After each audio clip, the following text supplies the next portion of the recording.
একটা নতুন দিনের সূচনা। রোদের কোমল আলো জানালার ফাঁক গলে ঘরে ঢুকেছে।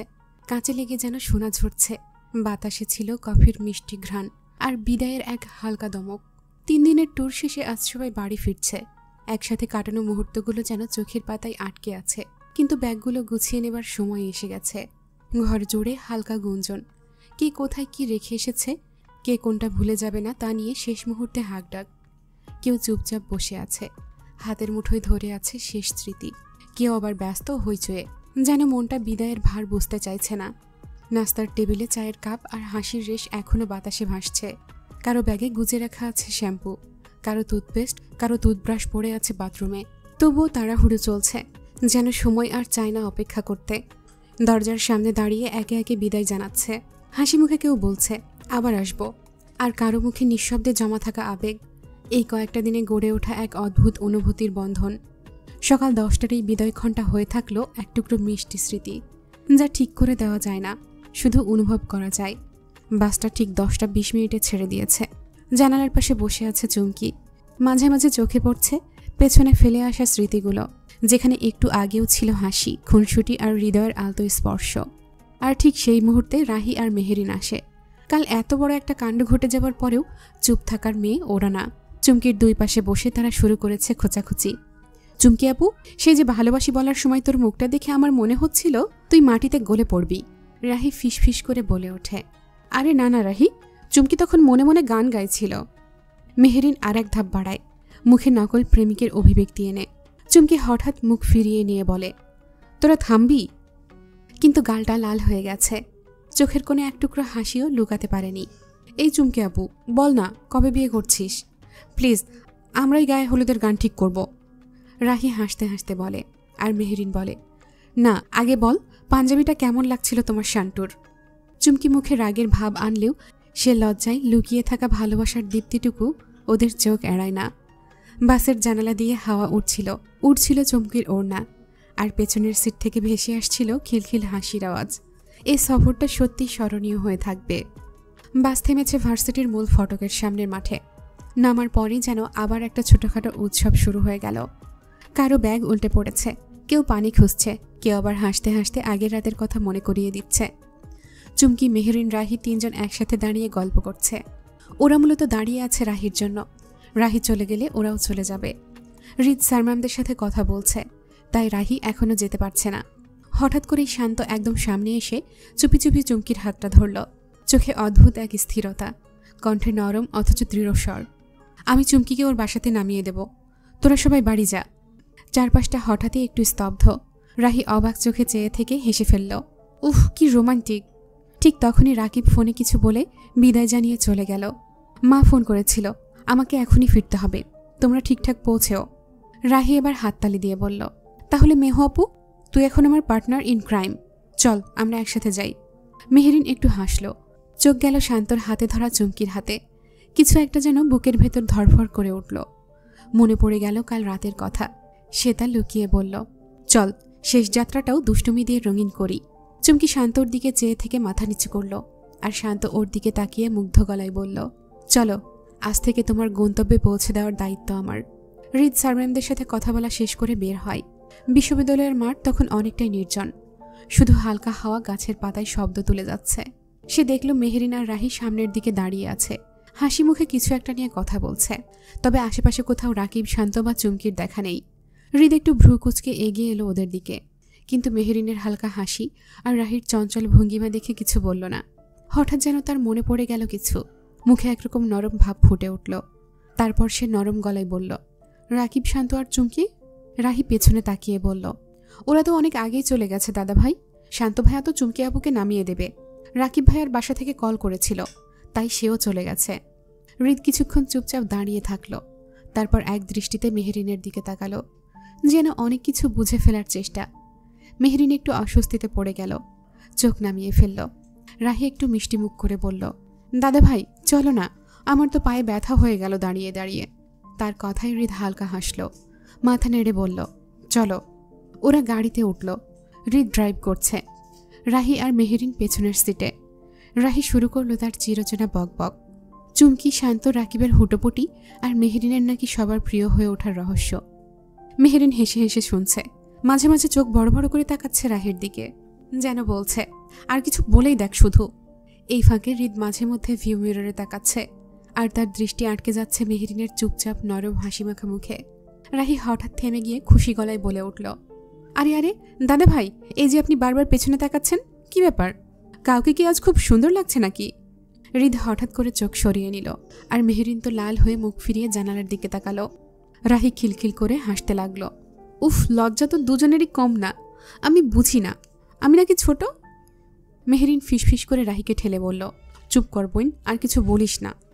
তার চোখ হৃদের দিকে, কারণ বুঝেই নিচ্ছে সে কিছু একটা বলবে। হৃদ আস্তে কিন্তু গম্ভীর গলায় বলে উঠল, রাহি, বিহেভ ইয়োরসেলফ। তুমি আজকাল খুব বেশি কথা বলছ। রাহি ঠোঁট ফুলিয়ে বলল, ওকে ওকে, আর কিছুই বলবো না, ঠিক আছে? তারপর 2 সেকেন্ড চুপ থেকে মুখ টিপে হেসে বলল, শুধু একটা ছন্দ বলবো, সান্ধ্য উপহার। তারপর সে গলা খাকারি দিয়ে বলল, গাড়ির চাকা ঘুরছে ধীরে, দাদাভাই তাকায় প্রেমের নীড়ে, মেহু আপুলাজে মুখ ঢাকে, রাহির কথা লজ্জায় আগুন জলে পাকে। গাড়ির ভেতর হঠাৎ এক মুহূর্তেই নীরবতা। তারপর হৃদ কেসে ওঠে, তারপর হালকা হাসি চেপে জানালার দিকে তাকিয়ে থাকে। আর মেহেরিন লজ্জায় মুখ ঢেকে ফেলে, রাহি থামবি? রাহি হেসে ফেলে, আমি তো কিছুই বলি নাই, শুধু ছন্দ পড়ছিলাম। গাড়ি মেহেরিনদের বাসার সামনে থামে। মেহেরিন দরজা খুলে নামতে যাবে, এমন সময় রাহি তার কানের কাছে মুখ বাড়িয়ে হালকা গলায় ফিসফিসিয়ে বলে, তুই যদি আমার ভাবি হোস খারাপ হতো না, বুঝলি? ওই কথাটা শুনে মেহেরিন থমকে যায়, চোখ বড় বড় করে তাকায় রাহির দিকে। তারপর এক লাফে নেমে পড়ে গাড়ি থেকে। মুখ লাল হয়ে গেছে লজ্জায়, পেছনে না ফিরে তাকিয়েই গেটের দিকে হাঁটতে থাকে। যাওয়ার সময় একবার চোখ রাঙিয়ে তাকায় রাহির দিকে। রাহি হেসেই লুটোপুটি খায় আর বলে ওঠে, এই মেয়েটা এমন লজ্জা পায় কেন রে? হৃদ তখন সবটা শুনলেও ভান করে যেন কিছুই শোনেনি। চোখ নামিয়ে ড্যাশবোর্ডের দিকে তাকিয়ে থাকে, কিন্তু ঠোঁটের কোণে এক চিলতে হাসি, সেটা আর লুকানো যায় না। মেহেরিন বাসায় ফিরে দরজা খুলেই সোজা নিজের রুমে চলে যায়। মায়ের প্রশ্নের উত্তর দিয়ে শুধু বলেছিল, একটু পরে কথা বলি মা। তারপর ফ্রেশ হয়ে নরম বিছানায় গা এলিয়ে দেয়। 3 দিনের ট্যুর আর সব উল্টাপাল্টা অনুভূতির মাঝে সে একরকম ক্লান্ত, চোখ বুঝতেই যেন চারপাশ নিস্তব্ধ হয়ে আসে। কিছু না ভেবেই ঘুমিয়ে পড়ে। অন্যদিকে রাহি আর হৃদ পৌঁছায় তালুকদার ভিলাতে। গাড়ি ঢুকতেই দারোয়ান সালাম দেয়। হৃদ শুধু মাথা নেড়ে সাড়া দেয়। রাহি তো একেবারে গড়গড় করে ভেতরে ঢুকে পড়ে। ড্রয়িং রুমে প্রবেশ করতেই দেখতে পায় সবাই সেখানে বসে আছে। জাফর তালুকদার, শামীমা তালুকদার, মিলি, রামিম, এমনকি ছোট আরিফ পর্যন্ত সবাই উপস্থিত। রাহি হঠাৎ বলে উঠল, আরে এত জটলা কিসের? আবার কি বিয়ে শাদী টাদি কিছু প্ল্যান হয়েছে নাকি? রাহিকে দেখে সাবিহা তালুকদার খুব খুশি হয়। উনি বললেন, এসে বাদরামো শুরু করে দিয়েছ? চুপচাপ এখানে এসে বসো রাহি, ভদ্র মেয়ের মতো গিয়ে বসে পড়ো। তালুকদার ভিলার ড্রয়িং রুমে আজ একটু অন্যরকম ব্যস্ততা। সাজানো গোছানো রুমের পরিবেশে হালকা একটা উত্তেজনার ছাপ। সবাই একসাথে বসে আছে। রেদওয়ান তালুকদার সামনের সোফায় গম্ভীর ভঙ্গিতে বসে আছে। পাশে সাবিহা তালুকদার, জাফর তালুকদার আর শামীমা তালুকদার এক পাশে। তাছাড়া বাকিরা ছড়িয়ে ছিটিয়ে। মিলি এক কোণে একটু নিচু হয়ে বসে আছে, লাজুক মুখে চোখ নামিয়ে রেখেছে। রাহি ফিসফিস করে রামিমকে জিজ্ঞেস করল, কি রে, সবাই এমন করে বসে আছে কেন? কেউ মারা গেছে নাকি বিয়ে ঠিক হয়েছে? রামিম চাপা গলায় বলল, বিয়ে। বড় বাবার ফ্রেন্ড এসেছিল, মিলিকে দেখে পছন্দ করে ফেলেছেন, আর আজকেই নাকি বিয়ের দিন ঠিক করে গেছেন, সামনের মাসের 12 তারিখ। রাহি চোখ গোল গোল করে বলে, কি বলিস, এত তাড়াতাড়ি? আপু তো এখনো স্টাডি করছে। এই সময় হৃদ রুমে ঢুকে। রাহি তো সরাসরি চেঁচিয়েই উঠল, বাবা রে, বিয়ের গন্ধ পাচ্ছি। মিলি আপু লাজুক হয়ে বসে আছেন, মানে নিশ্চিত কিছু হয়েছে। দাদা ভাই, তুমিও কি পাচ্ছ? রামিম মনে মনে বলে, কি ধরিবাজ মেয়ে রে বাবা, এইমাত্র বললাম আমি বিয়ের কথা, আর কি নাটকটাই না করলো। ও নাকি গন্ধ পাচ্ছে, চাপাবাজ। রেদওয়ান তালুকদার তখন মুখ তুলে বলে উঠলেন, রাহি চুপচাপ বসো, বড়দের আলোচনা হচ্ছে। কিন্তু সাবিহা তালুকদার হাসি মুখে বলে ফেললেন, আসলে তোমার বাবার কলেজ ফ্রেন্ড মিস্টার সাইম তার ছেলে শাফিনকে নিয়ে এসেছিলেন। মিলিকে দেখে ভালো লেগেছে, মিলিমাও রাজি, তাই আমরা ভেবে দেখেই সামনের মাসের 12 তারিখ বিয়ের দিন ঠিক করে ফেলেছি। মিলির মুখে হালকা লজ্জা। রাহি ফিসফিসিয়ে বলে, ও মা, এবার তো দুলাভাইরা একটু দেখা যাক নাকি? আরিফ হঠাৎ বলল, কিন্তু একটা সমস্যা আছে। সবাই তাকালো ওর দিকে। আমার গিফটের লিস্ট অনেক বড় হবে, আগেই বলে দিলাম। হাসির রোল পড়ে যায় ঘর জুড়ে। মিষ্টি উত্তেজনা, উষ্ণ ভালোবাসায় ভরা এক সন্ধ্যা। আর সেই সন্ধ্যার ঠিক মাঝখানে দাঁড়িয়ে আছে মিলি, তার জীবনের নতুন অধ্যায়ের দরজায়। সবার মুখে একটাই আলোচনা, মিলির বিয়ে। তবে এই রেদওয়ান তালুকদার হৃদকে ইশারায় ডাকলেন ড্রয়িং রুমের কর্নারে। হৃদ এগিয়ে যেতেই বাবা নিচু গলায় বললেন, হৃদ, তুমি তো এতক্ষণে বুঝেই গেছো আমরা একটা প্রস্তাব পেয়েছি মিলির জন্য। শাফির নাম, আমার ক্লাসমেট সায়েমের ছেলে, লন্ডনে থাকে, ভালো চাকরি করে, ব্যবহার ভদ্র, শিক্ষিত ছেলেটা। হৃদ কিছুক্ষণ চুপচাপ তাকিয়ে থাকলো বাবার দিকে, তারপর ধীরে গলা নামিয়ে বলল, বাবা, আপনি আর চাচা মিলে তো এই পরিবারের চালিকা শক্তি, আপনারা যা ভালো বোঝেন সেটাই করুন। আমি বিশ্বাস করি আপনারা ভুল কিছু করবেন না। তবে সে একটু থেমে বলে, মিলি কি রাজি? সংসার ও করবে, আমরা না। প্রথমে ওর সম্মতি নিন, ওর ইচ্ছেটা গুরুত্বপূর্ণ। রেদওয়ান তালুকদার মৃদু হাসলেন, ছেলের কাঁধে হাত রেখে বললেন, এটাই চেয়েছিলাম শুনতে। তুমি বাকি ভাই বোনদের মতো আবেগে নয়, বাস্তবতা দিয়ে ভাবো। I am proud of you my boy. Hrid মুখ নিচু করে বলল, আমি বড় ছেলে বাবা, দায়িত্ব না নিলে কে নেবে? তবে বিয়ে মানে শুধু সম্পর্ক না, মানিয়ে নেওয়ার লড়াই। মিলি যদি তৈরি থাকে, আমি সবার আগে রাজি। আমার কাছে সব কিছুর ঊর্ধ্বে আমার বোনেরা। ঘরের পরিবেশটা ধীরে ধীরে হালকা হয়ে আসছে, সবার মুখে এখন এক ধরনের প্রশান্তি। ঠিক তখনই হৃদ একটু এগিয়ে এসে বলে, আব্বু, আমি ফ্রেশ হয়ে আসছি। রেদওয়ান তালুকদার মাথা নেড়ে বললেন, হ্যাঁ হ্যাঁ যাও। আরে তোমরা তো ট্যুর থেকে সোজা এসেছ, একটু রেস্ট নাও। সাবিহা তালুকদার বললেন, রাহি, তুমিও যাও, ফ্রেশ হয়ে নাও তোমরা, আমি চা পাঠাচ্ছি রুমে। রাহি শান্ত গলায় মাথা নেড়ে উঠে দাঁড়ায়, ওকে মাদার বাংলাদেশ। হৃদ সিঁড়ি বেয়ে ওপরে উঠছিল, পেছন থেকে রাহি খানিকটা জোরে বলে ওঠে, এইটা কিন্তু ঠিক না, মিলিয়াপুর বিয়েটা ঠিক হয়ে যাচ্ছে, আর আমাদের দাদা ভাইয়ের ব্যাপারে কেউ কিছু ভাবছেই না। সবার মুখে চাপা হাসি, কেউ চোখে চোখে ইশারা করে। রাহি থামে না, এই বাড়িতে দাদা ভাইয়ের সাথে একেবারে অবিচার হচ্ছে, ওনার বিয়েটা কবে হবে শুনি? হৃদ সিঁড়ির মাঝখানে দাঁড়িয়ে পেছনে ফিরে কড়া চোখে তাকায়। Rahi, behave yourself. রাহির মুখটা ছোট হয়ে যায়, আহা একটু মজা করলাম। তার আগেই হৃদ আর কিছু না বলে সোজা ওপরে উঠে যায়, আর রাহি নিজের কান চেপে ধরে এক দৌড়ে নিজের রুমে ঢুকে যায় আর বিড়বিড় করে, উফ, এই বাড়িতে আমার কোনো মূল্যই নাই, যার জন্য চুরি করি সেই বলে চোর। নিজে তো মুখ ফুটে বিয়ের কথা বলতে পারবে না, আমি সাহায্য করলাম, কই একটু ধন্যবাদ দিবে, তা না করে বকছে। এই ভাইটারে নিয়ে আর পারি না। সবার মুখে হাসি, রাহির দুষ্টুমি আর হৃদের গাম্ভীর্য মিলিয়ে মুহূর্তটা হয়ে থাকে দারুণ স্মরণীয়। রাত 8টা, সন্ধ্যার আধার কেটে আসছে চাঁদের হালকা আলো, আর শিকদার বাড়ির আঙিনায় ছড়িয়ে পড়েছে এক মিষ্টি নীরবতা। বাড়ির বাইরের নেমপ্লেটটি সূর্যের শেষ রশ্মির মতো আলোকিত হয়ে সোনালি রং ছড়াচ্ছে। শিকদার বাড়ি যেন অভ্যাগতকে জানিয়ে দেয় এখানে আসে এক শিল্পী, এক কবি আর তার সৃষ্টির জগৎ। বাড়ির প্রবেশপথটি প্রশস্ত, দরজা পেরিয়ে এক খোলা পথ এসে পৌঁছায় সুন্দর সাজানো বাগানে। এখানে গাছের সঙ্গে ফুলের ভিড়ে যেন আলাদা রহস্য লুকিয়ে আছে। হরেক রকমের ফুলের গাছ সাজানো, গোলাপের মিষ্টি গন্ধ আর লেবু ফুলের শুকনো মিষ্টি সুবাস মিলে এক স্নিগ্ধ পরিবেশ সৃষ্টি করেছে। এখানে প্রায় রাতেই ভেসে আসে মধুর সুর, পাখিরা নিজেদের গানের সুর তুলে গান গায়, যেন রাতের এই নীরবতা শুধু তাদের জন্য। বাগান থেকে সোজা সিঁড়ি উঠে গিয়েছে বাড়ির পেছনে, এক পাশ দিয়ে সাদা মার্বেল পাথর দিয়ে তৈরি ফুটপাত, আর অন্য পাশে ঝাড়বাতি, যেগুলো গভীর রাতে রাস্তায় লাল নীল আলোয় আলোড়ন সৃষ্টি করে। এ যেন এক স্বপ্নপুরী, যেখানে প্রতিটি পদক্ষেপ মনে হয় জীবনের একটি নতুন অধ্যায়। বাড়ির ভেতরে আসা মাত্রই ছড়িয়ে পড়ে আধুনিকতার আর অভিজ্ঞান। সোজা দীর্ঘ করিডোর, কাছেই চমৎকার ডিজাইনের একটি বিশাল ড্রয়িং রুম, যেখানে লঞ্চ, চেয়ার এবং উজ্জ্বল সোফা রয়েছে। প্রাচীন এবং আধুনিক জিনিসের এক সংমিশ্রণে সাজানো। পুরনো সিলভার টেবিল ল্যাম্প থেকে আধুনিক আর্টওয়ার্কস পর্যন্ত সবকিছুই এখানে থাকে যেন এক কবিতার মতো, যা একে অপরকে সমর্থন করে। এদিকে বাড়ির এক কোণে সোনালি রঙের বাতি ঝলমল করছে, যেখানে কবি সাহেবের নিজস্ব শৈলীতে সাজানো লেখার ডেস্ক এবং বইয়ের তাক। সারা দেয়াল জুড়ে আছে কিছু পেন্টিং, যতটুকু আধুনিক ততটুকুই ঐতিহ্যবাহী। সাদা রঙের দেওয়ালে একেবারে আধুনিক এবং ফাইন আর্টের সংমিশ্রণ, সঙ্গে সঙ্গেই যন্ত্র মিউজিকের প্রলয়িত সুরের ব্যবস্থা। যেন মনে হয় কবি সাহেব প্রতিটি নিঃশ্বাসে সৃষ্টিশীলতার আগুন জ্বালাচ্ছেন। বাড়ির এক কোণায় রয়েছে বিশাল একটা কাঁচের জানালা, যা থেকে পুরো বাগান এবং তার স্নিগ্ধ রূপ দেখা যায়। রাতের বেলায় এখানে বসে থাকার আনন্দই অন্যরকম, যখন চাঁদের আলো গাছের পাতায় ছড়িয়ে পড়েছে আর সেই আলোয় ছটফট করছে একদম নীরবতা। মাঝে মাঝে কপালে হালকা ঠান্ডা বাতাস লাগে, আর মনে হয় জীবন নিজেই এক কবিতা হয়ে যাচ্ছে।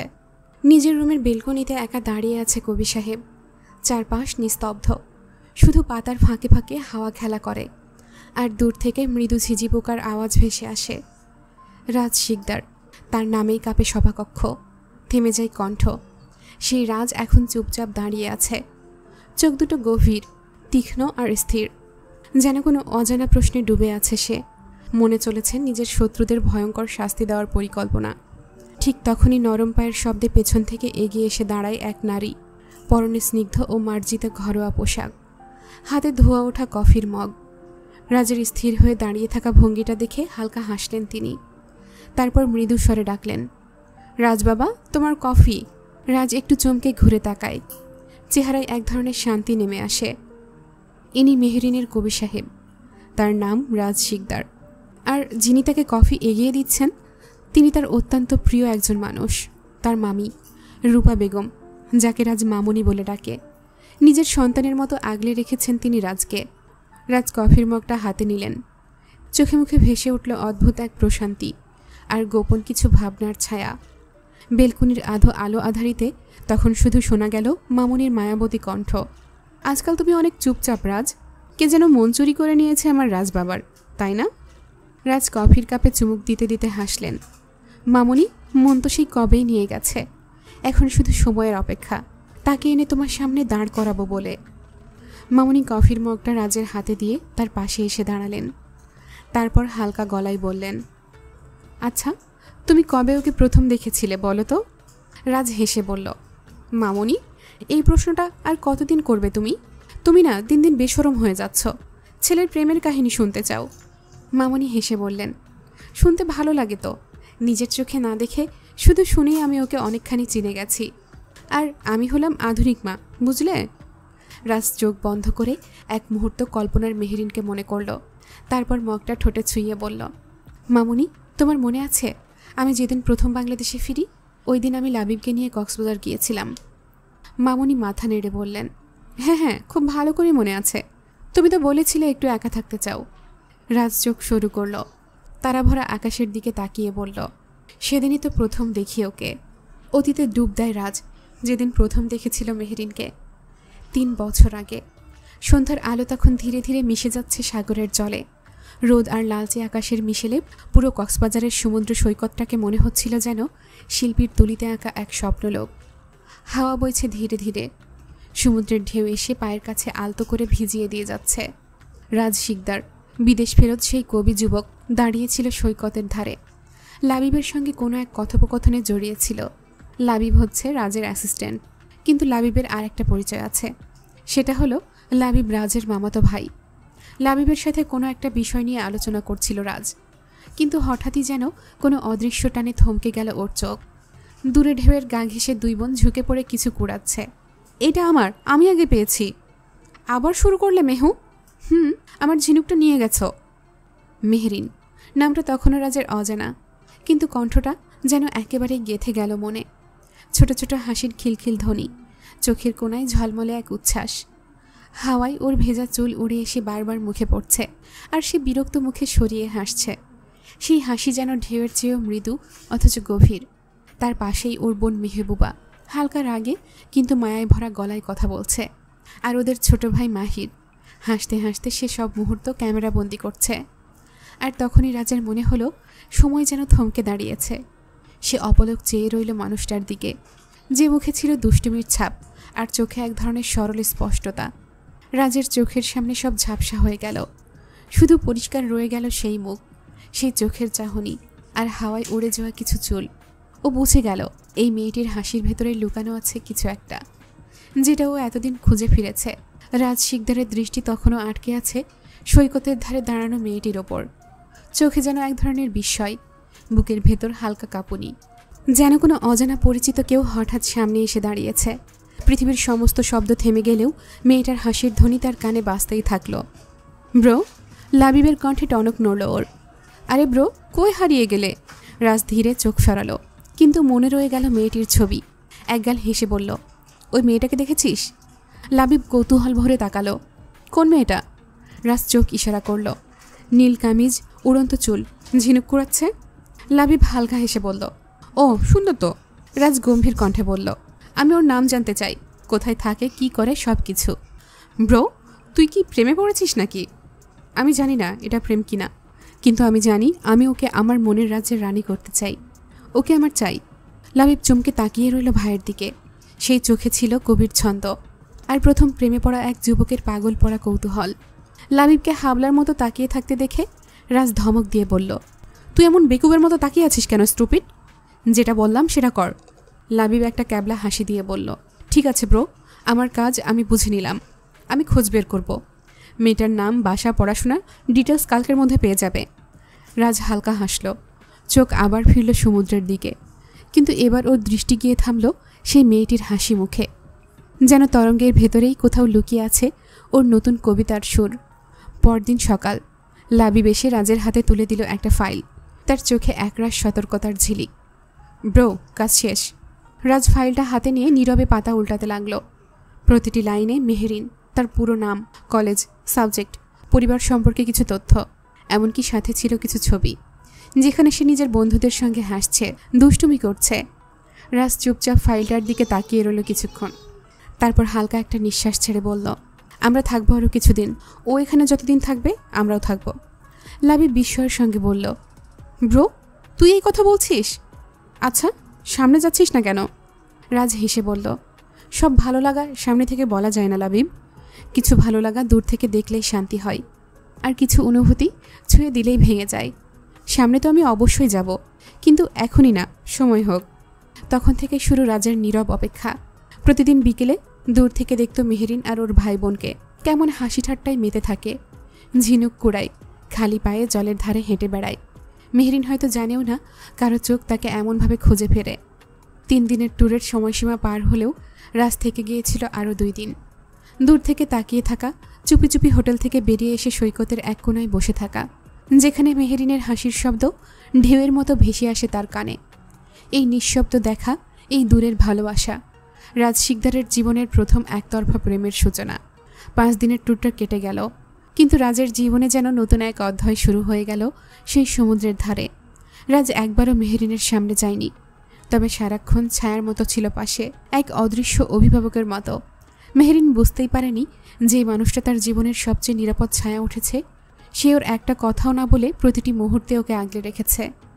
কখনো দূর থেকে দেখেছে মেহেরিনের পথ আটকে কথা বলতে আসা কিছু ছেলেকে, কিন্তু সেসব চলেনি বেশিক্ষণ। রাস্তাদের ঠান্ডা দৃষ্টিতে এমন কিছু বলে দিয়েছে যা মুখে না বললেও বোঝা যায়, এই মেয়েটার চারপাশে থাকার অধিকার তোমাদের নেই। সেই ছেলেগুলো একে একে উধাও হয়ে গেছে, আর কেউ সাহস করেনি মেহেরিনের পাশে ভিড়তে। মেহেরিন জানত না তার নিষ্পাপ হাসি রোজ কারো চোখে ভেসে ওঠে। জানত না যখন সে ক্লান্ত হয়ে বসে পড়ে বালির ওপর, তখন কেউ একজন গাছের আড়ালে দাঁড়িয়ে তার জন্য পানির বোতল রেখে যায়।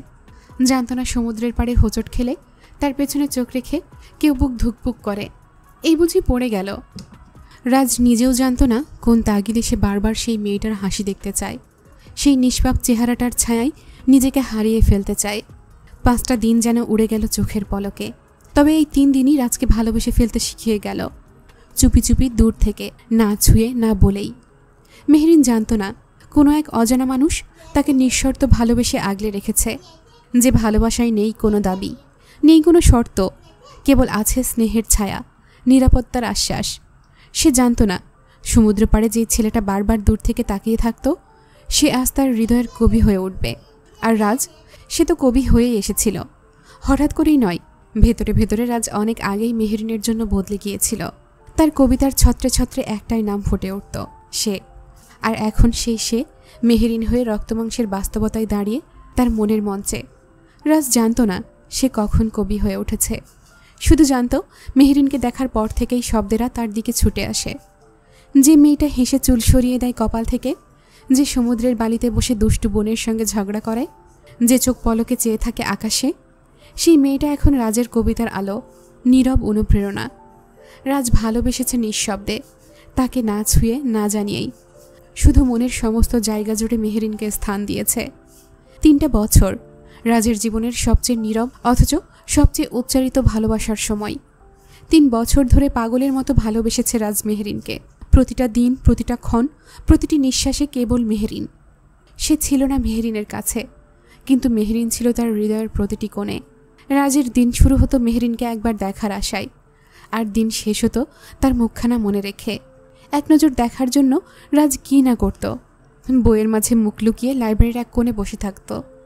রাস্তার ধারে দাঁড়িয়ে থাকতো, শুধু যাতে মেহেরিনকে চোখের আড়াল করতে না হয়। বৃষ্টির দিনে ছাতা হাতে দাঁড়িয়ে থাকতো রাস্তার ধারে, শুধু ওর ছায়া দেখার জন্য। আর আশেপাশে যদি কেউ মেহেরিনের দিকে হাত বাড়িয়ে দিত, রাজ চুপি চুপি সরে যেত না, বরং চুপচাপ সরিয়ে দিত তাদের। দু একজন মানুষ সবসময় মেহেরিনকে ফলো করত। লেকপাড়ে যে কয়জন ছেলে মেহেরিনকে বাজে কথা বলেছিল, তাদেরকে এক এক করে যেন বাতাসের মতো উড়িয়ে দিয়েছিল রাজ। কেউ টের পায়নি। রাজ ওদের জীবনে কখন এসে কখন গলে গিয়ে গেছে। পরে ওদের লাশ পাওয়া যায় লেকের পানিতে। আর সেই দিন অ্যাক্সিডেন্টের দিন, ওই দিন রাজ ছিল মালয়েশিয়াতে। মেহেরিনের অ্যাক্সিডেন্টের কথা শুনে পাগল হয়ে গিয়েছিল প্রায় সে। সাথে সাথে ব্যাক করে বাংলাদেশে। যখন জানতে পারে মেহেরিনের জন্য রক্ত পাওয়া যাচ্ছে না, তখন ওই দুটো মেয়েকে রাজ পাঠিয়েছিল মেহেরিনকে রক্ত দিতে। রাজ ছিল মেহেরিনের ছায়ার মতো, সবসময় পাশে, অথচ চোখের আড়ালে। নামহীন, দাবিহীন, কিন্তু ভালোবাসার প্রতিটি মানে রাজ বুঝে নিয়েছিল। মনে আছে সেই দিনটার কথা, যেদিন ঝড়ের মতো এসেছিল মেহেরিনের অ্যাক্সিডেন্ট। খবরটা পেয়ে রাজ ছুটে গিয়েছিল, তবে নিজের পরিচয় নয়, একজন ডাক্তার সেজে। সাদা কোট, মুখে মাস্ক, কেউ যেন তাকে চিনে না ফেলে। হাসপাতালের শীতল পরিবেশে সে চুপচাপ মেহেরিনের পাশে বসেছিল। তখন মেহেরিন অচেতন, নিঃসার। রাস্তার দুই হাতটা ধরা অবস্থায় বসেছিল অনেকক্ষণ। তার বুকের গভীরে কেঁপে উঠেছিল এক নিঃশব্দ আকুতি। আর একটু যদি চোখ খুলে তাকাতে, যদি একবার আমায় দেখতে। কিন্তু রাজ জানত, এই ভালোবাসা প্রমাণের জন্য শব্দের প্রয়োজন নেই, প্রমাণের জন্য প্রয়োজন সময়ের। হাসপাতাল থেকে বেরিয়ে আসার পর রাজ আর একবারও মেসেজ করেনি, একটা কবিতাও পাঠায়নি। সে ইচ্ছে করেই নিজেকে সরিয়ে নিয়েছিল। রাজ দেখতে চেয়েছিল, মেহেরিন কি আমায় ভুলে যাবে, নাকি মনে রাখবে সেই কবি সাহেবকে, যে কোনোদিন বলে উনি ভালোবাসি। তবুও নিঃশব্দে ভালোবেসে ফেলেছিল। শিকদার বাড়ির রাত তখন গভীর। চারিদিকে একরকম নীরবতা নেমে এসেছে। শুধু ব্যালকনির এক কোণায় রাজ আর মামির কথোপকথন। মামুনি গভীর দৃষ্টিতে রাজের দিকে তাকিয়ে বললেন, মেয়েটা জানেও না নিঃস্বার্থভাবে কতটা ভালোবাসে কেউ ওকে। এই যুগে এসেও কেউ এইভাবে ভালোবাসে, নিঃস্বার্থভাবে ভালোবাসে। কত ভাগ্যবতী নারী সে। রাজ নিঃশব্দে একটা নিঃশ্বাস ফেলে, যেন বুকের ভেতর জমে থাকা শত কথা এক নিঃশ্বাসে ঝরে পড়ল। রাজ ঘুরে বলে উঠল, মামুনি, আমার ক্ষুধা পেয়েছে, খেতে দাও। খেয়ে তোমার বৌমাকে দেখতে যাব। ম্যাডাম তো বন্ধুদের সাথে ট্যুর দিয়ে আসলো। মামুনি মুচকি হেসে আদরের ভঙ্গিতে ওর চুলে হাত বুলিয়ে চলে গেলেন রান্নাঘরের দিকে। সেই রাতে শিকদার বাড়ির বাতাসে ভেসে বেড়ায় রাজের অনকথিত ভালোবাসার গল্প, আর এক মায়ের নীরব প্রার্থনা, যেন সেই মেয়ে একদিন ঠিকই বুঝে নেয় কতটা নিঃশব্দে ভালোবেসে গেছে ওকে একজন কবি। রাত 1টা, ঘরে নিঃশব্দে বই পড়ছে মেহবুবা, আর পাশে মেহেরিন চুপচাপ ফোনে ফেসবুক স্ক্রল করছে। মাঝে মাঝে চোখের কোণে এসে থেমে যাচ্ছে এক একটা কবিতা, এক একটা চেনা ছায়া। হঠাৎই মেহবুবা প্রশ্ন ছুড়ে দেয়, আচ্ছা মেহু, তুই কি কবি সাহেবকে ভুলে গেছিস? প্রশ্নটা একেবারে নরম, কিন্তু তীরের মতো এসে বিঁধল মেহেরিনের বুকে। ওর আঙুল থেমে যায় ফোনের স্ক্রিনে, চোখ ঝাপসা হয়ে আসে। এক মুহূর্ত চুপ থেকে মেহেরিন গলা শক্ত করে বলে ফেলে, ও আমাকে ভুলে যেতে পারলে আমি কেন ওকে মনে রাখব? মেহবুবা কিছুক্ষণ তাকিয়ে থাকে বোনের দিকে। মেহেরিন চোখ নামিয়ে ফেলে। অভিমানের রাগে, কষ্টে মনটা গুমড়ে ওঠে। মনে মনে বলে, ভুলে গেছো তুমি বলেই আমি ভুলে যেতে চাই। তবুও মনের কোণে চুপি চুপি তোমার ছায়া এসে দাঁড়ায়। এই কথাগুলো যেন বাতাসে ভেসে বেড়ায়। মেহেরিন মুখ ফিরিয়ে ফেলে পাশের বালিশে মুখ লুকিয়ে ফেলে। বাইরে রাত গভীর, আর ভেতরে এক মেয়ের মনে চলতে থাকে নিঃশব্দ এক যুদ্ধ। মেহবুবা একটু চুপ থেকে আবারও মুখ তোলে, মুচকি হেসে বলে, তাহলে কি কবি সাহেবকে ভুলে মনটা হৃদ ভাইয়াকে দিয়ে দিলি? মেহেরিন একটু চমকে তাকায় বোনের দিকে, চোখ দুটো ঝাপসা। নিঃশ্বাস নিয়ে ধীরে ধীরে বলে, তেমন কিছুই না, হৃদ ভাইয়াকে আমি সম্মান করি। উনি আমার আশেপাশে আসলে আমার বুকের ভেতরটা কেমন যেন ধুকপুক করে, ভয় লাগে, আবার একটা আশ্রয়ের মতোও লাগে। কিন্তু এটা ভালোবাসা না, ওরকম ভালোবাসিনি। একটু থেমে ফিসফিস করে যোগ করে, ভালোবাসা তো কেবল একবারই হয়, তাই না? মেহবুবা গভীর দৃষ্টিতে তাকিয়ে থাকে মেহেরিনের দিকে, আর বুঝতে পারে মেহেরিন যতই না বলুক, তার মনের অলিতে গলিতে আজও একটা কবির ছায়া লুকিয়ে আছে। রাত প্রায় 2টা। নিঝুম ঘরে ফেসবুক স্ক্রল করতে করতে অচেনা এক বেদনায় ডুবেছিল মেহেরিন। মেহবুবা পাশেই গল্পের বইয়ে হাত রেখে আধো ঘুমে আধো জাগরণে। হঠাৎ করেই দূর কোথাও থেকে ভেসে এলো গিটার ছেঁড়ার মৃদু সুর, আর সেই সুরের সাথে মিশে এক কণ্ঠ। শুধু একটা চেনা গলা, একটা চেনা অনুভব, শুধু একটা লাইন, তোমাকে ছোঁয়ার নেই তো আমার সাধ্য, দেখতে পাওয়া সে তো বড় ভাগ্য। মেহেরিন এক লাফে উঠে বসে, বুক ধকধক করতে থাকে। মেহবুবা, কবি সাহেব। মেহবুবা ভয় পেয়ে উঠে বসে, চোখ কসলাতে কসলাতে বলে, পাগল হয়েছিস? ওনার তো কোনো খোঁজই নেই সেই কতদিন ধরে। কবি আসবে কোত্থেকে? কিন্তু মেহেরিন যেন শোনে না কিছুই। তার চোখে এক ধরনের উন্মাদনা, আবেগ আর অদ্ভুত এক আলো। মেহবুবা, এটা কবি, আমার মন বলছে কবি সাহেব এখানেই আছে, আমার পাশেই কোথাও। সে উঠে জানালার দিকে ছুটে যায়, পর্দা সরিয়ে তাকায় দূর অন্ধকারে ভেসে আসা সেই গানের সুরের দিকে। চোখ ভিজে ওঠে, কিন্তু ঠোঁটে এক অদ্ভুত হাসি। তুমি এসেছো না কবি? আমি জানতাম তুমি ভোলনি। মেহেরিন জানালার পাশে দাঁড়িয়ে সুরের উৎসটা বোঝার চেষ্টা করছিল। বুকের ভেতরটা ধুকপুক করছে, হাত কাঁপছে, আবেগ উত্তেজনায় কখন যে চোখ ভিজে গেছে। সে ধীরে ধীরে নিজের ফোনটা তোলে, এক মুহূর্ত দাঁড়িয়ে থেকে খুঁজে বের করে সেই নাম্বারটা। কবি সাহেব। মেহেরিনের অ্যাক্সিডেন্টের আগে শেষ কথা হয়েছিল, তারপর আর কোনো যোগাযোগ নেই। তবুও নাম্বারটা মোছেনি। মন থেকে যেমন মুছে যায়নি সেই মানুষটা। মেহেরিন থমকে থাকে কিছুক্ষণ, তারপর আঙুল কাঁপতে কাঁপতে টাইপ করতে থাকে। আপনি এতটা পাষাণ কেন কবি সাহেব? হৃদয়ে ভালোবাসার বীজ গেঁথে দিয়ে কোথায় হারিয়ে গেলেন কবি সাহেব? এক মুহূর্ত, তারপর সেন্ড বাটনে ক্লিক করতে গিয়ে থেমে যায় মেহেরিন। মেহেরিনের চোখে জল চলে আসে। আঙুলে ভর দিয়ে টাইপ করা সেই আবেগ ভরা মেসেজটা এক দৃষ্টিতে তাকিয়ে থাকে। মনে মনে ভাবে, এতদিন পরও আমি এতটা কাঁপছি কেন? ও তো ভুলেই গেছে আমাকে। আমার ওই কবি সাহেব তো আমায় ফেলে রেখেই চলে গেছে। আমি কেন লিখছি? কেন অপেক্ষা করছি? এতদিন তো একটা খোঁজও নেয়নি আমি বেঁচে আছি না মরে গেছি। আচমকাই অভিমান আর রাগে ফোনটা এক ঝটকায় বিছানায় ছুড়ে দেয়। না, আমি কেন SMS পাঠাবো?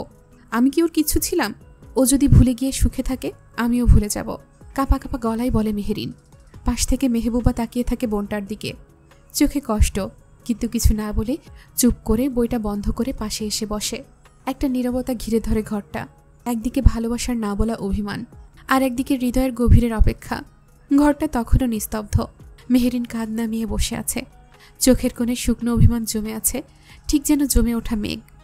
ঠিক তখনই টিং করে ফোনে শব্দ হয়, কিন্তু যেন পুরো পৃথিবী কেঁপে উঠল মেহেরিনের কাছে। কাঁপা কাঁপা হাতে ফোনটা তোলে সে। স্ক্রিনে ভেসে ওঠে সেই নামটা, কবি সাহেব। আবারও সেই চেনা ঝড় বুকের ভেতর। মেসেজটা খুলে পড়ে। খুব অবাক হচ্ছি, তুমি ভাবলে আমি তোমাকে ভুলে গেছি। এটা কিভাবে সম্ভব আরিওনা?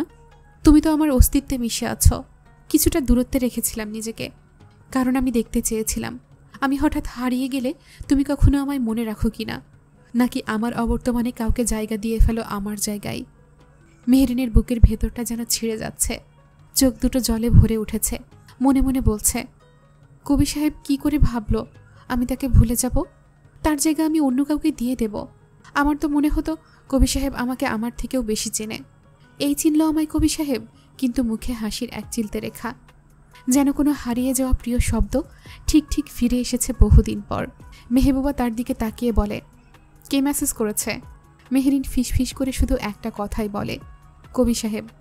অন্ধকার ঘর, কেবল ফোনের নরম আলো মেহেরিনের মুখটা আলোকিত করছে। চোখে জল, তবুও ঠোঁটে এক গভীর প্রশান্তি। সে হাতের কাঁপুনি সামলে ধীরে ধীরে টাইপ করে, আমি তো আপনার জায়গা কাউকে দেইনি কবি সাহেব। আপনার জায়গায় কখনো কেউ আসতে পারবে না। মেসেজটা পাঠিয়ে দেয় সে। মাত্র কয়েক সেকেন্ড পরই আবার ফোনে টিং করে আরও একটা মেসেজ আসে। নিঃশব্দ রাতের আধারে চোখে জলে স্মৃতির দীপ্তি। রাজ মেহেরিনদের পাশের বাড়ির ছাদে আকাশের তারা গুনে গুনে লিখে ফেলে তার অনুভব। অপেক্ষা। তোমায় দেখার আশায় প্রতিদিন সূর্য ডুবে যায়। অভিমানের গহীনে জ্বলতে থাকে অজস্র কথার ছায়া। হয়তো তুমি জানো না, তবু জানোই বোধ হয়, এই হৃদয়ের প্রতিটা স্পন্দনে শুধু তোমার নামই বাজে। আমি অপেক্ষা করি, ঠিক সেই বিকেলের মতো যেদিন তুমি সমুদ্রের ঢেউ ছুঁয়ে হাসতে হাসতে বলেছিলে, জানো এই ঝিনুকটা তোমার মতোই, নরম মায়াবী, কিন্তু হারিয়ে যাওয়া সহজ। তখনই আমি জেনে গিয়েছিলাম আমি হারাতে পারি নিজেকে, কিন্তু তোমাকে নয়। তাই আজও আমি দাঁড়িয়ে আছি তোমার দৃষ্টি ফেরানোর অপেক্ষায়। হয়তো কোনো এক ভোরে তুমি ফিরে তাকাবে আর বলবে, তুমি তো ছিলে ঠিক পাশেই। রাত গভীর, জানালার ফাঁক গলে চাঁদের আলো এসে পড়ছে বিছানার ওপরে। মেহেরিন ফোনটা হাতে নিয়ে বসে আছে, কান্নায় তার চোখ ভিজে গেছে। মনে হচ্ছিল বুকটা যেন চুপচাপ একটা বেদনার বোঝা নিয়ে চেপে বসে আছে। ঠিক তখনই ফোনটা আবারও কাঁপে। নতুন SMS। কান্না করো না পাখি, তোমার কান্না তো তোমার কবির সহ্য হয় না। মেহেরিনের বুকটা কেঁপে ওঠে। যার মন খারাপ থাকলে কবি হাসতে ভুলে যায়, সে যদি কান্না করে তবে কবি পাগল হয়ে যায় পাখি। তোমার চোখের জল কারো হৃদয়ে রক্তক্ষরণ ঘটায়। তুমি যদি জানতে, যদি একটু বুঝতে, তবে কোনো দিন কান্না করতে না। তুমি জানো না, এই পৃথিবীতে কেউ একজন নিঃশব্দে তোমার প্রতিটা অশ্রুবিন্দু বুকের মধ্যে জমিয়ে রাখে। মেহেরিন নিঃশ্বাস ফেলে। তার চোখ দিয়ে নেমে আসা অশ্রুগুলো হঠাৎ করেই যেন আর নিজের মনে হলো না। এ যেন কারো হৃদয় স্পর্শ করে ফেলা চিঠি, যার প্রতিটা অক্ষরে ছিল কষ্ট, ভালোবাসা আর এক না বলা স্বীকারোক্তি। সে ফোনটা বুকের ওপর রেখে ধীরে ধীরে চোখ বন্ধ করল। আপনি জানেন না কবি সাহেব, আমি কখনো আপনাকে ভোলার চেষ্টা করিনি। শুধু বুঝিনি যে আপনি না থেকেও থেকে গেছেন। মেহেরিনের মনে যেন কেমন সুখ সুখ লাগছে। কত রাত যে মেহেরিন ঘুমায়নি তা ও ছাড়া কেউ জানে না। কাউকে বুঝতেই দেয়নি মেহেরিন। ও যে প্রতিনিয়ত কবি সাহেবের অপেক্ষা করত। কতবার যে আনমনেই চোখ ভিজে উঠেছে এটা ভেবেছে, কবি সাহেব কি সত্যিই ভুলে গেছে আমায়? মেহেরিনের মতো একটা শক্ত মানুষও গুমড়ে মরেছে ভেতরে ভেতরে না দেখা এক মানুষের জন্য, যাকে সে চেনে না, জানে না, দেখেনি পর্যন্ত। তাও সেই মানুষ তার কবিতা দিয়ে ছুঁয়ে দিয়েছে মেহেরিনের মন। বাড়ির সবাই মেহেরিনের মন খারাপ, এই কষ্ট পেত, তাই সবার সামনে হাসি মুখে থাকত। কিন্তু ও নিজেই জানে সে কতটা মনের পীড়ার উপর দিয়ে গেছে। মেহেরিন কিশোরী জীবনে কখনো প্রেমের সম্পর্কে জড়ায়নি, আর না তো কোনো ছেলে বন্ধু বানিয়েছে। মেহেরিনের জীবনে বাবা আর ভাইয়ের পরেই যেই পুরুষ এসেছে, যাকে ও অনুভব করেছে, সে কবি সাহেব।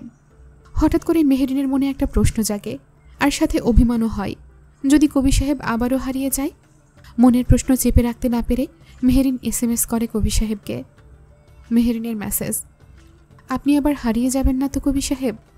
ভালোবাসার গল্পে আমি শুধু পাঠিকা থেকে যাব না তো?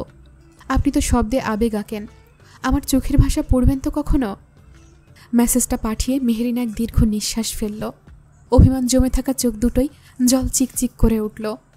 কিছুক্ষণ পরেই কবি সাহেবের জবাব আসে, সেই চিরচেনা গভীরতায় মোড়ানো কবিতার। রাজের উত্তর, হারিয়ে যাওয়ার সাধ্য যে আমার নেই। আমি তো তোমার চোখের পাতায় গেঁথে থাকার নীরব কবিতা। যেদিন আমার চোখ বন্ধ হবে চিরতরে, আমি তবেই হারিয়ে যাব। তুমি পাঠিকা নও, তুমি সেই পৃষ্ঠা যেখানে আমি প্রতিটা লাইন লিখি নিঃশব্দে ভালোবেসে। তুমি যদি প্রশ্ন হও, আমি আজীবন উত্তর দিয়ে থাকব, হারিয়ে নয়, তোমার হৃদয়ের পাতায় বেঁচে থেকে। জানালা দিয়ে চাঁদের আলো পড়ছে মেহেরিনের মুখে। চোখে জল নেই, শুধু একরাশ প্রশান্তি। যেন এক দীর্ঘ অপেক্ষার উত্তরের আশ্বাস পেয়ে গেছে মনটা। সে ফোনটা বুকে চেপে ধরে ধীরে ধীরে চোখ বন্ধ করে ঘুমিয়ে পড়ে। ঠোঁটের কোণে এক চিলতে হাসি। পাশ থেকে মেহবুবা চুপচাপ তাকিয়েছিল বোনটার দিকে। হালকা হেসে উঠে মাথায় হাত বুলিয়ে বলে, আল্লাহ, আমার বোন তো প্রেমে পড়ে পুরাই লাড্ডু হইয়া গেছে। যে ছেলেরা কোনোদিন সামনে দেখে নাই পর্যন্ত, অথচ এই মেয়েটা উল্টাপাল্টা কিছু হলেই ছেলেদের পিটায়। ছেলে পিটাইতে পিটাইতে এক মেয়ে এক ছেলে না দেখেই প্রেমে উল্টে পড়ে গেল। তার কণ্ঠে বিরক্তির অভিনয়, কিন্তু চোখে মুখে একটুখানি আনন্দ আর একটা প্রশ্রয়। কারণ সে জানে এই প্রেমটা শুধু আবেগের না, বরং এক নিঃস্বার্থ ভালোবাসা, যা না দেখেও হৃদয় দিয়ে অনুভব করা যায়। মেহবুবা তার বোনকে খুব ভালোবাসে। মেহেরিনের জন্য হাসতে হাসতে নিজের জীবনটাও দিয়ে দিতে পারবে মেহবুবা। রাত গভীর, চারপাশ নিস্তব্ধ। মেহেরিন ঘুমিয়ে পড়েছে জানালার পাশে মুখ করে, ফোনটা বুকের কাছে জড়িয়ে। চোখে অশ্রুর দাগ শুকিয়ে গেছে, মুখে হালকা প্রশান্তির ছায়া। চাঁদের আলো এসে পড়েছে তার ঘুমন্ত মুখে, আর সেই মুখের দিকেই ছাদের পাশ থেকে দূরবীনে চোখ রেখে তাকিয়ে আছে রাজ। এক ধরনের প্রশান্তি, এক ধরনের আবেগ, যেটা শব্দে বলা যায় না। ঠিক তখনই পাশ থেকে ঠাস করে শব্দ হয়, ও মাগো, খা খা, আমায় চুষে চুষে খা, আমায় গিলে গিলে খা। লাবিব চিৎকার করে একটা মশা মারল নিজের গালে, আর এই গানটা বলছে। রাজ নড়ে না, চোখ এখনও দূরবীনে। হালকা বাতাসে পর্দা নড়ছে, আর তার বুকের মধ্যে ধুকপুক করছে। মেহেরিন ঘুমিয়ে পড়েছে, ফোনটা বুকের ওপর। ঘুমন্ত মুখে এক অদ্ভুত শান্তি, যেন রাজের সব কবিতা এখন শুধুই ওই মুখে সীমাবদ্ধ। হঠাৎ পেছন থেকে কচকচ শব্দ। আরে মশার ছানাটা রে, বলেই একটা ঝাঁঝালো থাপ্পড় নিজের গালে বসায় লাবিব। আবার কি হলো? রাজ নিচু গলায় জিজ্ঞেস করে, কি হবে ব্রো? প্রেম করছো তুমি, আমি তো করিনি। কিন্তু মশার কামড় খাচ্ছি আমি। এখানে আর একটু থামলে আমার হিমোগ্লোবিন শেষ। রাজ ঠোঁটের কোণে হালকা হাসি এনে বলে, তুই বুঝলি না লাবিব, ওকে এইভাবে চুপচাপ দেখার মধ্যেই অন্যরকম এক শান্তি আছে। So don't disturb me. শান্তি? মশা কামড়াচ্ছে আর তুমি শান্তি খুঁজতে ব্যস্ত? বাবা, আপনার প্রেমের জন্য আমি গিনিপিক হয়েছি। লাবিব মুখে কষে এক লাথি দেয় মনে মনে। ব্রো, একটা কথা বলি, এই যে দূরবীন দিয়ে চাঁদের মতো করে মেয়ে মানুষ দেখছ, তারে যদি কাল দেখি তোমার গালে চড় মারতেছে, আমি কিন্তু হাই ফাইভ দিব। রাজ মৃদু ধমকে বলে, শাট আপ স্টুপিড, চুপচাপ দাঁড়িয়ে থাক, নয়তো লাথি দিয়ে ছাদ থেকে ফেলে দেব।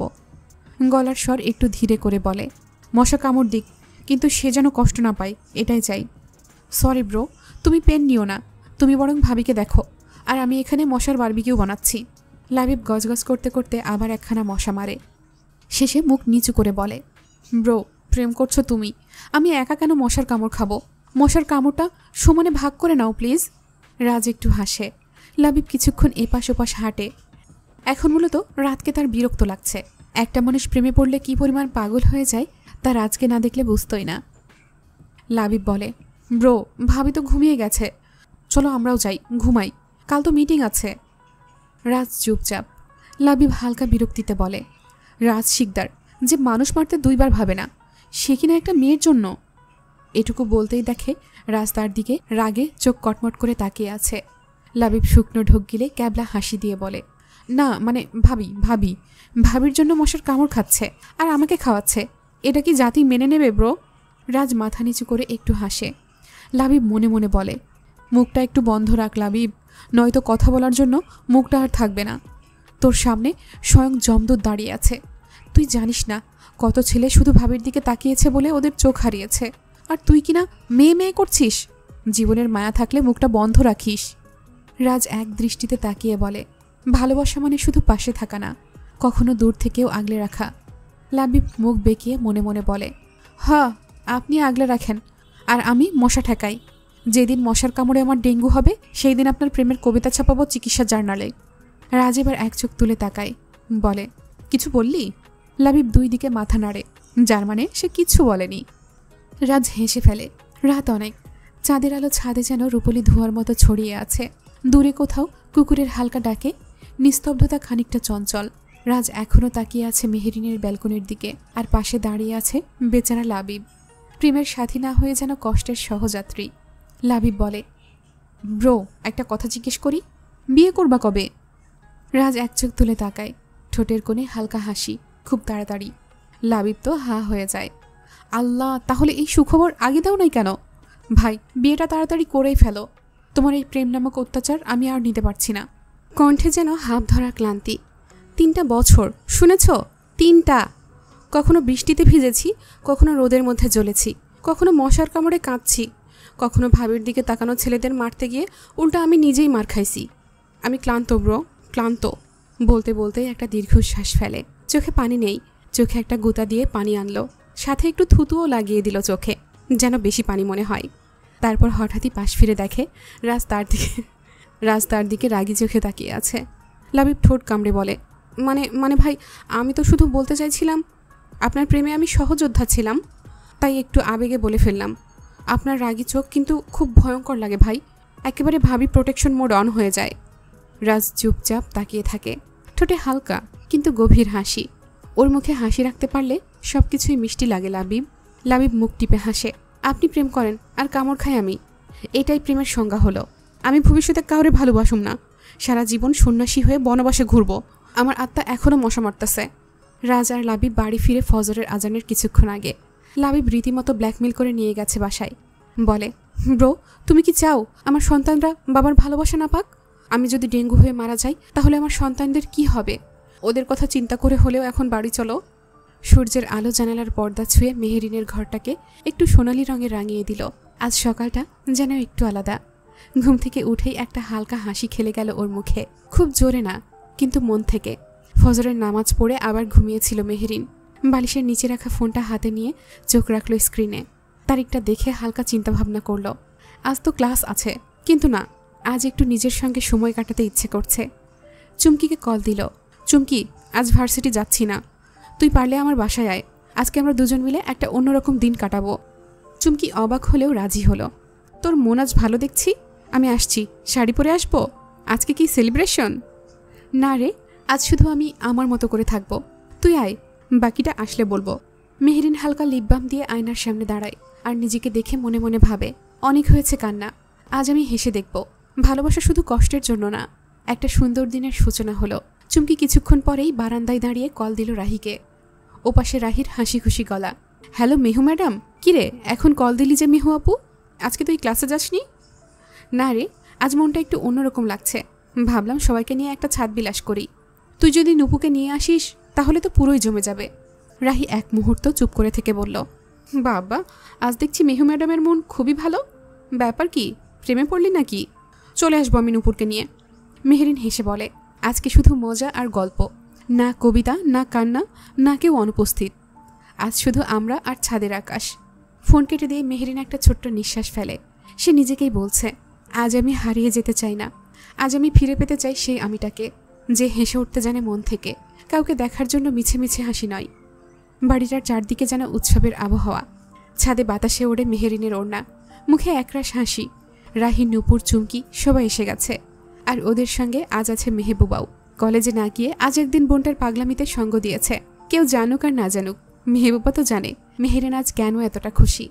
নিচ থেকে ভেসে এলো মায়ের ডাক, বাচ্চারা গরম গরম বিরিয়ানি রেডি, সবাই এসে খেয়ে যাও। চুমকি এক লাফে উঠে বলে, উফ, মামুনি তো পুরাই রত্ন, আজ বিরিয়ানি, আহা, এমন দিন যদি রোজ আসতো। নুপুর গন্ধ সুখে চোখ বন্ধ করে বলে, খালি গন্ধেই প্রেমে পড়ে গেলাম, খাওয়ার পর তো প্রেমে হাবুডুবু খাবো। রাহি হাসতে হাসতে মেহেরিনের কানে ফিসফিস করে বলে, তুই ঠিক কি করেছিস রে আজ না গিয়ে? আজকে তোর হাসিটা পুরনো সেই মেহেরিনকে মনে করিয়ে দিল। তোর অ্যাক্সিডেন্টের পর থেকে তুই কেমন যেন হয়ে গিয়েছিলি। মেহেরিনের চোখে এক টুকরো আলো জ্বলে ওঠে। মৃদু হেসে বলে, সেই হাসি খুশি দেখানোর জন্যই তো তোদের আসতে বললাম। মেহেবুবা ছাদের এক কোণে দাঁড়িয়ে ওদের দিকে তাকিয়ে আছে।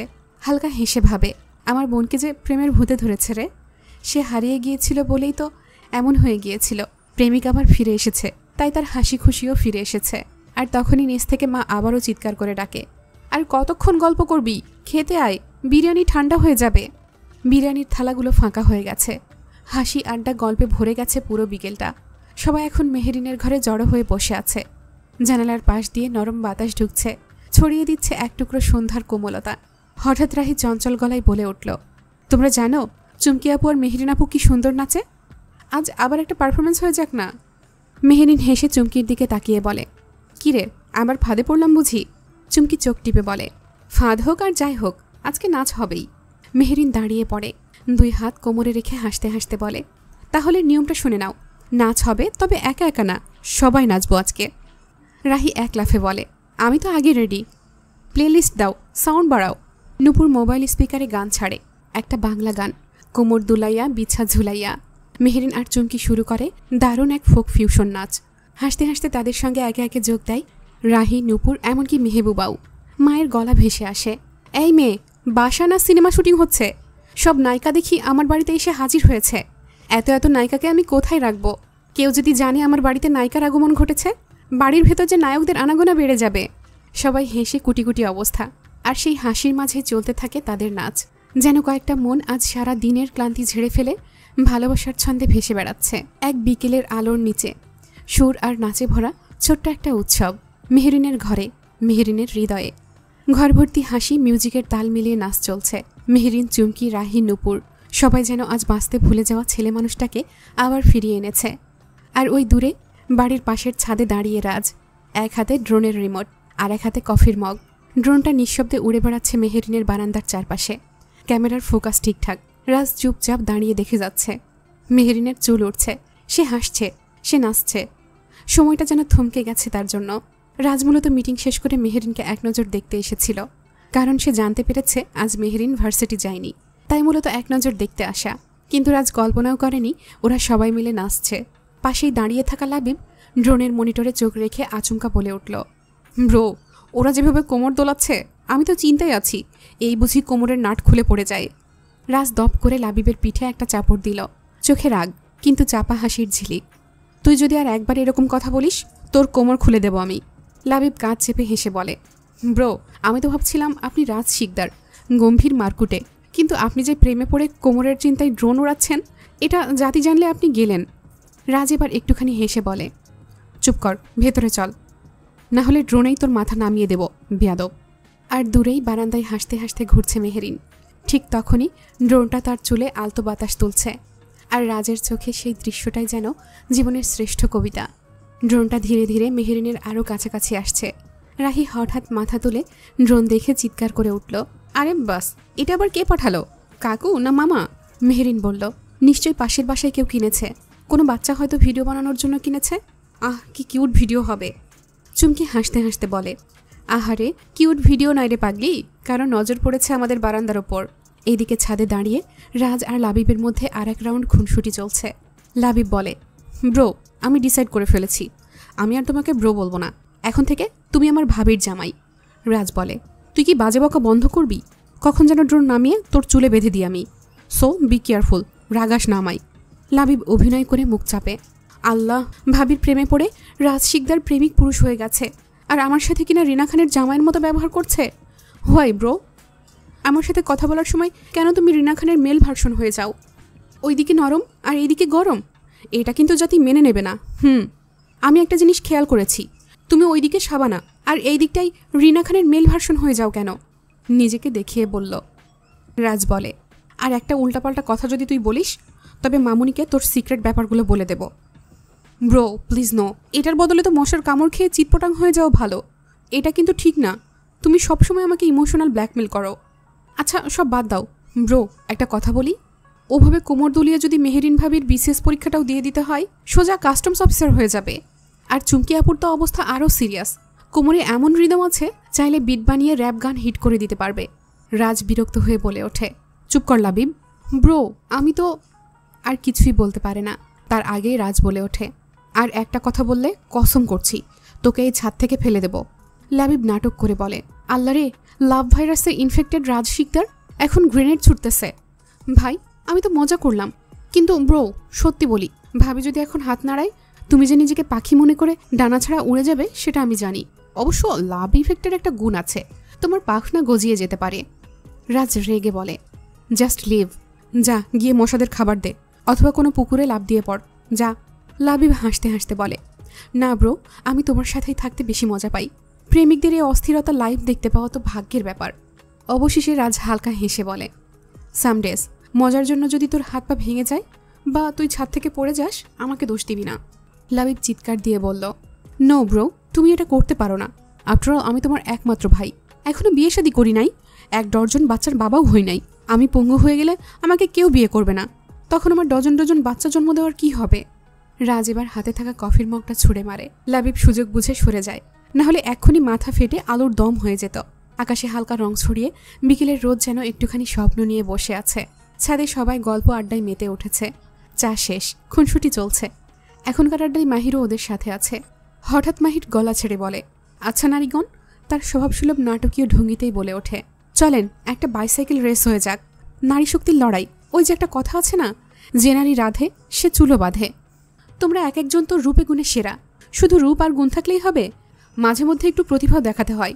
কি বলো, হবে নাকি? রাহি হেসে বলে, কি যে বলিস না তুই। নূপুর এক লাফে উঠে দাঁড়ায়, আমি তো রেডি। চুমকি গম্ভীর গলায় বলে, তোর মতলব তো আমার ভালো ঠেকছে না রে মাহির, তুই তোর মাথায় কি খিচুড়ি পাকাচ্ছিস বলতো?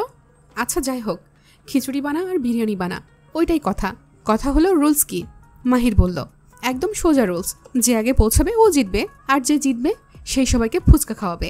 সবাই হ্যাঁ হ্যাঁ বলে উঠল। মেহেরিন একটু ইতস্তত করলেও সবার জোরাজোরিতে শেষে বলল, ঠিক আছে, কিন্তু এখন সাইকেল এতগুলো কোথায় পাবো? মাহির বলল, টেনশন লেনে কা নেহি দেনে কা, মেহু না, তোমরা প্রিপারেশন নাও, আমি সাইকেল ম্যানেজ করছি। রাস্তায় 5টা সাইকেল লাইন ধরে দাঁড়িয়ে আছে। সবাই জুতা ঠিক করে। দড়ি দিয়ে স্টার্টিং লাইন টানা হলো। মাহির বলল, 3, 2, 1 গো। সাইকেলগুলো ছুটে চলল হাওয়ার সাথে পাল্লা দিয়ে। চুমকি একটু বাঁকা গলিতে গিয়ে আটকে গেল। নূপুর গ্যাস পচা খেয়ে পড়ে যেতে বাঁচল। মেহবুবা একটু সামনে গিয়ে থেমে গেল, আর সামনে ছুটছে মেহেরিন আর রাহি হাসতে হাসতে। রাস্তায় এখন শুধু বাইসাইকেলের চাকা আর হাসির শব্দ। সবাই অনেক আগেই ছিটকে পড়েছে, কেউ গাছের সঙ্গে, কেউ হাসতে হাসতে রাস্তার ধারে। কেবল 2টি সাইকেল একে অপরের গায়ে গায়ে লড়ছে, রাহি আর মেহেরিন। রাহির মুখে এক দুষ্টু হাসির ঝিলিক।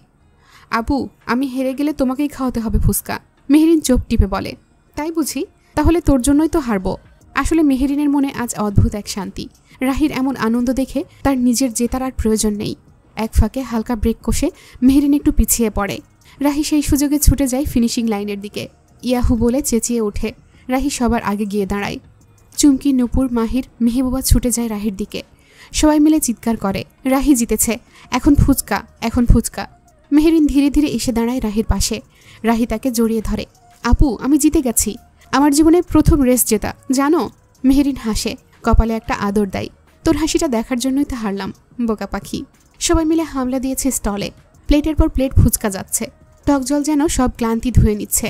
নূপুর মুখ ফুলিয়ে বলল, আরেকটা রেস চাই। মাহির বলে, আসছে আমার রেসওয়ালি, দেখলাম তো কেমন রেস করতে পারো। তোমার ভাগ্য ভালো যে উল্টে পড়ে যাওনি। যদি পড়ে যেতে তাহলে এখন আমরা ফুচকা খেতাম না, তোমাকে নিয়ে হাসপাতালে দৌড়াতাম। এখন রেস না, রেসিপি খাও। ফুচকার এমন স্বাদ আগে পাইনি। নূপুর একটা ভিঞ্চি কাটে। সবাই হেসে ওঠে। আর দূরে ছাদে দাঁড়িয়ে থাকা রাজ ধীর পায়ে পেছন ঘোরে। মনে মনে ভাবে, যার হাসিতে এমন জাদু, তাকে ভালো না বেশি থাকা যায়? মূলত পুরোটা রেস রাজ দাঁড়িয়ে দাঁড়িয়ে দেখেছে। একটু দেখা পাওয়ার জন্যই তো এত কৌশল। ফুচকার ঝালটক স্বাদে মুখ উজ্জ্বল হয়ে উঠলেও সবার মুখে আজ প্রশান্তির হাসি। রাস্তার ফিরতি পথেও হাসি, খুনসুটি, রাহি আর নূপুরের গানে সব মিলিয়ে যেন ছোটোখাটো একটা উৎসব। মেহেরিনদের বাড়িতে ফিরে সবাই জুতো খুলেই বসে পড়ে ড্রয়িং রুমে। চুমকি বলে, ফুচকা খেলাম, এখন চাই দুধ চা। মেহেরিনের মা রান্নাঘর থেকে মাথা বের করে বললেন, চা তো হবেই, তবে এখন একটু আগে পানি খা। পেট পুড়ে ফুচকা খেয়ে এসেছো সবাই। কত করে বলি বাইরের খাবার খাস না, শুনলে তো আমার কথা। কেউ যদি বলিস যে পেট খারাপ করেছে, তখন দেখিস তার একদিন কি আমার একদিন। ঠিক তখনই দরজায় বেল বাজল। রাহি ছুটে গিয়ে দরজা খোলে। হৃদ দাঁড়িয়ে আছে স্মিত হাসি নিয়ে। চলো নূপুর, রাহি, নিয়ে যেতে এসেছি। মেহবুবা আর চুমকি একসাথে বলে, ভেতরে আসেন ভাইয়া, ওদের নিয়ে যাবেন ভালো কথা, তাই বলে দরজা থেকে চলে যাবেন? মেহেরিন এবার বলে, ভেতরে আসেন ভাইয়া। হৃদ মৃদু হেসে ঘরে ঢোকে। মেহেরিনের মা তাকে দেখে খুশি হয়ে বলেন, আরে হৃদ বাবা যে, কত ভালো লাগছে তোমাকে দেখে, কেমন আছো বাবা? হৃদ মাথা নিচু করে সালাম দেয়। খুব ভালো আছি আন্টি, রাহি আর নূপুরকে নিয়ে যেতে এসেছিলাম, ভাবলাম আপনাদের একটু দেখে যাই। হৃদের কথা শুনে চুমকি মেহবুবার কানে কানে বলে, কত যে আমাদের দেখতে এসেছে তা মনে হয় আমরা জানি না। দেখতে তো এসেছে মেহুকে। মেহবুবা হেসে বলে, আসতে বলো চুমকি আপু, শুনে ফেলবে তো। এটা বলে দুজনেই মিটমিট হাসে। হৃদ বলল, আন্টি ভালো থাকবেন, আমি তাহলে রাহিয়া আর নূপুরকে নিয়ে যাই। মেহেরিনের মা বলে উঠলেন, হ্যাঁ তা তো যাবেই, ভালো কথা। আজকে এতগুলো মেয়ে এলো, আমার রান্নাটাও একটু বেশি হয়ে গেছে। আর মেহেরিন বলেছিল তুমিও ব্যস্ত থাকো, ঠিকমতো খাও না। আজ আর কোনো কথা না, তুমি আমাদের সাথেই ডিনার করবে। তোমার আঙ্কেলও এখনই চলে আসবে, এখানে তোমাদের সবাইকে দেখে অনেক খুশি হবে। হৃদ একটু অপ্রস্তুত হয়ে যায়। এমন আন্তরিক আহ্বানে কিছু বলতে গিয়েও থেমে যায়। আর এদিকে রাহি, চুমকি, নূপুর এটা সেটা বলে মজা করছে মেহেরিনের সাথে। আর মেহেরিন ওদের চোখ রাঙানি দিচ্ছে। চুপচাপ দাঁড়িয়ে থাকা রাহি দম আটকে হাসি চেপে বলে, ভাইয়া না খেয়ে গেলে আন্টি আজ আমাদের বিয়ে দিয়ে দেবেন দেখছি। মেহেরিনের মা হেসে বলেন, পাগলি, কি যে বলিস, হৃদ আমার ছেলের মতোই, খাবে না? হৃদ মৃদু হেসে মাথা ঝুঁকায়। তারপর রাহির দিকে তাকিয়ে বলে, আজকাল তুমি খুব বেশি কথা বলছো রাহি। রাহি যেন হৃদের কথা শুনলই না। ঠিক আছে আন্টি, আপনি যেহেতু বলেছেন আজ খেয়ে যাব। মেহেরিনের মা খুশিতে বললেন, এই তো, ঠিক তাই হওয়া উচিত। মেহেরিন, হৃদকে চা দাও। মেহেরিন কোনো কথা না বলে রান্নাঘরের দিকে চলে যায়। তখনই আবার কলিং বেল বেজে ওঠে। চুমকি বলে, নিশ্চয়ই আঙ্কেল চলে এসেছে, আমি খুলছি, তোরা বস। চুমকি গিয়ে দরজা খুলে দেয়। আসলেই মেহেরিনের বাবা এসেছে। চুমকিকে দেখে একগাল হাসে মেহেরিনের বাবা। তারপর বলে, আরে মামুনি যে, কেমন আছে আমার মামুনিটা? চুমকি হেসে ওনাকে জড়িয়ে ধরে বলে, একদম ফিট অ্যান্ড ফাইন আছি আঙ্কেল, তুমি কেমন আছো? ফিরোজ মির্জা ভেতরে ঢুকে বলেন, এই তো মা, ভালো আছি। ভেতরে হৃদকে দেখে খুশি হন ভদ্রলোক। হৃদের সাথে কুশল বিনিময় করেন। তারপর হৃদকে বসতে বলে ফ্রেশ হতে চলে যান। মেহেরিন বাবার গলা পেয়ে হৃদ ও তার বাবার জন্য চা নিয়ে আসে, সাথেই কিছু স্ন্যাক্স। ফিরোজ মির্জা ফ্রেশ হয়ে এসে বসে সবার সাথে। কিছুক্ষণ হাসি মজা করে সবাই ডিনার করতে বসে। ডিনার শেষে কিছুক্ষণ আরও আড্ডা দিয়ে হৃদ সবার থেকে বিদায় নিয়ে রাহি ও নূপুরকে নিয়ে চলে যায়। চুমকি আজ বাড়ি যায়নি, এটা নতুন কিছু নয়। প্রায় প্রায় চুমকি মেহেরিনদের বাড়িতে থেকে যায়, সেই স্কুল লাইফ থেকেই। বসে বসে গল্প করছে চুমকি আর মেহেরিন। মেহবুবা ওর রুমে পড়ছে, মাহির ওর মতো ব্যস্ত। ফিরোজ মির্জা আর মালিহা মির্জা হয়তো ঘুমিয়ে গেছেন। রাত প্রায় 12টা। শহরের কোলাহল থেকে দূরে একদম ফাঁকা নির্জন রাস্তা। রাস্তার পাশে ঝোপঝাড়, মাঝখানে একটা চেয়ার। চেয়ারে বসে আছে রাজ। চুপচাপ, চোখে গাঢ় শিকারী দৃষ্টি। পাশে লাবিব, এক হাতে পানির বোতল আর এক হাতে ফোন ঘাটছে। লাবিব ফিসফিস করে বলে, ব্রো, এই রাস্তায় তো পাখিও ওড়ে না। তুমি শিওর আমাদের শিকার এই রাস্তা দিয়ে যাবে? রাজ গভীর গলায় বলল, চোখ খুলে থাকলেই সব দেখা যায় না। এই রাস্তা এত নির্জন বলেই এই রাস্তা দিয়ে যাবে আমাদের শিকার। তাদের সামনে দিয়ে হঠাৎ একটা সাদা গাড়ি আসছে। চোখের পলক না ফেলে সামনের দিকেই তাকিয়ে থাকে। রাজ লাবিবকে চোখ টিপ দিয়ে বলে, আমাদের শিকার কামিং। গাড়িটা আচমকা ব্রেক কষে থেমে যায়। জানালা খুলে রেগে চিৎকার করে ওঠে, এই ভাই, রাস্তায় বসে আছেন কেন? আত্মহত্যার প্ল্যান নাকি? মরবেন ভালো কথা, আমার গাড়ির সামনে এসে কেন করছেন ভাই? লাবিব দ্রুত দৌড়ে গিয়ে বলে, না না ভাই, আত্মহত্যা না, নাটক চলছে, একটু ধৈর্য ধরুন। রাজ এখনও চেয়ারে বসে, বাতাস থমকে আছে যেন কারো অপেক্ষায়। লাবিব চুপচাপ দাঁড়িয়ে আছে, কিন্তু চোখে দুষ্টু এক চাহনি। হঠাৎ গাড়ির চালক জানালা খুলে তেড়ে আসে, ভাই, এই রাস্তার মাঝখানে বসে আছেন কেন? আপনি মানুষ? রাস্তা কি আপনার বাপের? লাবিব গলায় হাত দিয়ে বলে, এই যে, কথা কম বলেন ভাই, পেট্রোল শেষ না হলেও ধৈর্য শেষ হয়ে গেছে দেখছি। আর খবরদার, বাপ তুলে কথা বলবেন না। চালক রেগে গাড়ি থেকে নেমে আসে, চোখে রাগ। লাবিবও সামনে এগিয়ে গিয়ে সতর্কতার সাথে তর্কে লিপ্ত হয়। গলার স্বর চড়া হয়ে ওঠে দুজনের। তুই আমার সাথে তর্ক করবি? তোর বয়স কত রে? বয়স না, বুঝে খেলেন ভাই, আমি কিন্তু 18+ পেরিয়ে গেছি সেই কবেই। আপনি জানেন আমার বিয়ের বয়স হয়ে গেছে। বিয়ে করলে এতদিনে আমার 10 থেকে 15 হালি বাচ্চা থাকতো। ঝগড়া বাড়তে থাকে, কিন্তু এদিকে রাজ চুপচাপ, তার চোখ শুধু গাড়ির পেছনের সিটের দিকে। হঠাৎ দরজার শব্দ, গাড়ি থেকে বেরিয়ে আসে একটা লোক। বয়স হবে হয়তো 50-এর কাছাকাছি, মুখে এখনো বয়সের ছাপ পড়েনি, পরনে ফর্মাল ড্রেস আপ। লোকটা গাড়ি থেকে নেমে রাজের সামনে দাঁড়ানোর মুহূর্তেই একটা অস্বস্তি খেলে যায় তার চোখ মুখে। কার সাথে জানি রাজের চেহারার অনেক মিল খুঁজে পাচ্ছে লোকটা। লোকটা যখন নিজের ভাবনায় বিভোর, তখন রাজ মাথায় একটু কাত করে ঠান্ডা গলায় বলে, হাই ড্রাইভার আঙ্কেল। শব্দটা যেন কোনো দূর অতীত থেকে উঠে আসে। লোকটার শরীর হঠাৎ হিম হয়ে যায়, তার গলার কাছে শব্দটা আটকে থাকে। চোখ দুটো বড় হয়ে ওঠে, কাঁপতে শুরু করে ঠোঁট। সে ধীরে ধীরে ফিসফিসিয়ে বলে, রাজ? রাজ বাবা? না না, এ কি করে হতে পারে? তার ঠোঁট কাঁপে, কণ্ঠস্বর কেঁপে ওঠে। এই নাম তো শুধু একজনই ডাকত, যাকে আমি। তার পা হঠাৎই দুর্বল হয়ে যায়, হাত পা কাঁপে, পিছিয়ে যেতে চায়। কিন্তু তখনই রাজ এগিয়ে আসে, এক ধীর অথচ নিশ্চিত ভঙ্গিতে। তার চোখ জ্বলছে যেন দীর্ঘদিনের জমে থাকা প্রতিশোধের আগুনে। রাজ ঠোঁটে অদ্ভুত এক ঠান্ডা হাসি এনে ধীরে ধীরে বলে, ভাবছিলাম মনে থাকবে না, ভুলে গেছো ভেবেছিলাম, কিন্তু দেখো, শুধু নামটাই তো বললাম, আর তুমি চিনে ফেললে। লোকটা জ্ঞান হারিয়ে মাটিতে পড়ে যায়।